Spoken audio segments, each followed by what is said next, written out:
Media మిత్రులందరికీ నా నమస్కారాలు.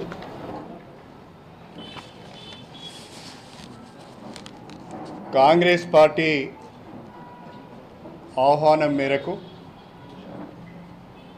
ఏఐసిసి పిసిసి ప్రతినిధుల పిలుపు మేరకు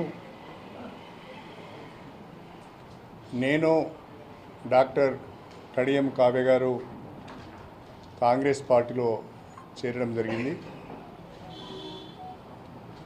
కాంగ్రెస్ పార్టీలోకి ఆహ్వానించి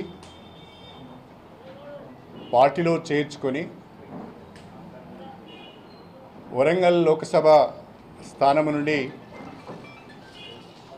పోటీ చేసే అవకాశం కల్పించిన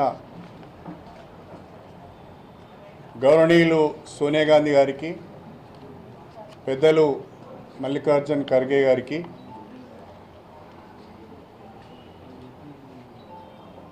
రాహుల్ గాంధీ గారికి, మన రాష్ట్ర ముఖ్యమంత్రి పిసిసి అధ్యక్షులు రేవంత్ రెడ్డి గారికి, party general secretary Deepa Das Munshi గారికి, ఏఐసిసి ప్రతినిధులకు, పిసిసి ప్రతినిధులకు అందరికీ కూడా హృదయపూర్వకమైన కృతజ్ఞతలు తెలియజేసుకుంటున్నాను. మా పైన నమ్మకం ఉంచి అవకాశం కల్పించినందుకు ధన్యవాదాలు తెలుపుకుంటూ, నమ్మకాన్ని వమ్ము చేయకుండా కాంగ్రెస్ పార్టీ బలోపేతానికి, ప్రజా సమస్యల పరిష్కారానికి, ఉమ్మడి వరంగల్ జిల్లా అభివృద్ధికి మాకు వచ్చిన ఈ అవకాశాన్ని తప్పకుండా ఉపయోగించుకుంటామని చెప్పి తెలియజేస్తున్నాను. ప్రధానంగా కాంగ్రెస్ పార్టీలో చేరటానికి అనేక కారణాలు ఉన్నాయి. అందులో ప్రధానమైనది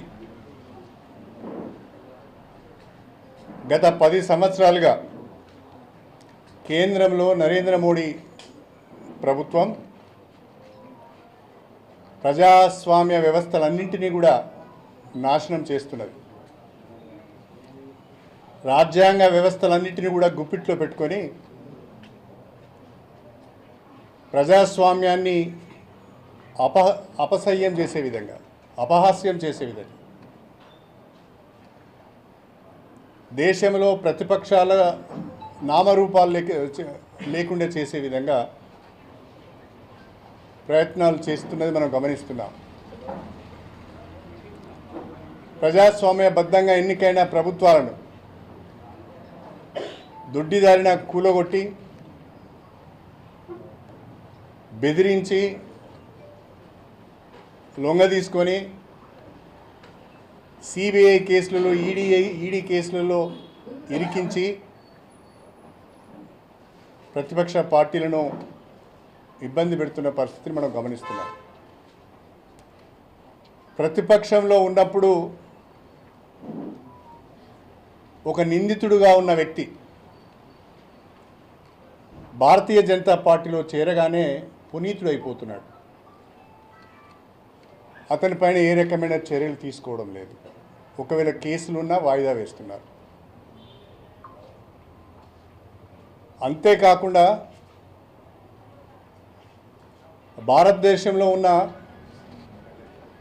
ముస్లిం మైనారిటీస్కు భద్రత లేదు. అందరినీ టెర్రరిస్టులుగా ముద్రవేసి, అందరినీ పాకిస్తాన్ మద్దతుదారులుగా ముద్రవేసి, అక్రమంగా కేసులు పెట్టి ఎన్కౌంటర్లు చేస్తున్నారు. ఈ 10 ఏళ్ల కాలంలో దేశంలో దళితుల పైన దాడులు విపరీతంగా పెరిగిపోయినాయి. దళిత మహిళల మానభంగాలకు లెక్కే లేదు. అడ్రస్ లేకుండా పోయిన హత్యలు ఎన్నో ఉన్నాయి. కొన్ని రాష్ట్రాలలో, కొన్ని డబుల్ ఇంజన్ ప్రభుత్వాలున్న రాష్ట్రాలలో ఒక ఇన్సిడెంట్ జరిగితే పోలీస్ స్టేషన్కి వెళ్ళి రిపోర్ట్ చేసే పరిస్థితి లేదు. ఒక భయానక వాతావరణాన్ని సృష్టిస్తున్నారు. భారతదేశ ప్రజాస్వామ్య వ్యవస్థకే ఒక మచ్చ మణిపూర్ అల్లర్లు. వందలాది చర్చిలను కాలబెట్టారు. వేలాది మందిని రోడ్లపైన దాడులు చేశారు. మహిళలను వివస్త్రలను చేశారు. మానభంగాలు చేశారు. దళిత క్రిస్టియన్స్ని అందరినీ ఊచకోత కోశారు. కానీ ప్రధానమంత్రిలో మాత్రం చలనం లేదు. ఈరోజు వరకు కూడా మణిపూర్కు వెళ్ళే సమయం కానీ, వాళ్ళను ఓదార్చే ఒక గొప్ప గుణం కానీ దేశ ప్రధానిలో లేకపోవడం చాలా బాధాకరం. అన్నిటికంటే ప్రమాదకరమైన ధోరణి ఈ ఎన్నికలలో 400 సీట్లలో బీజేపీ గెలిస్తే రాజ్యాంగాన్ని మార్చేస్తాం, రిజర్వేషన్లను ఎత్తివేస్తాం, లౌకికవాదం అనే పదాన్ని రాజ్యాంగం నుంచి తొలగిస్తాం అనే చాలా భయంకరమైన విధానాలను భారతీయ జనతా పార్టీ అవలంబిస్తున్నారు. ఇలాంటి పరిస్థితులలో భారతదేశ ప్రజాస్వామ్యాన్ని కాపాడుకోవాలన్నా, భారతదేశ లౌకికవాదాన్ని కాపాడుకోవాలన్నా, రాజ్యాంగాన్ని మార్చి రిజర్వేషన్లు ఎత్తివేయకుండా ఉండాలన్నా, దళితులు, మైనారిటీలు, ముస్లిం మైనారిటీలు కానీ, క్రిస్టియన్ మైనారిటీలు కానీ, దళితులు కానీ భారతదేశ సామాజిక వ్యవస్థలో ఒక భాగంగా సహజీవనం గడపాలన్నా బీజేపీ అకృత్యాలను అడ్డుకోవాల్సిన అవసరం ఉన్నది. బీజేపీ అప్రజాస్వామిక పద్ధతులను అడ్డుకోవాల్సిన అవసరం ఉన్నది.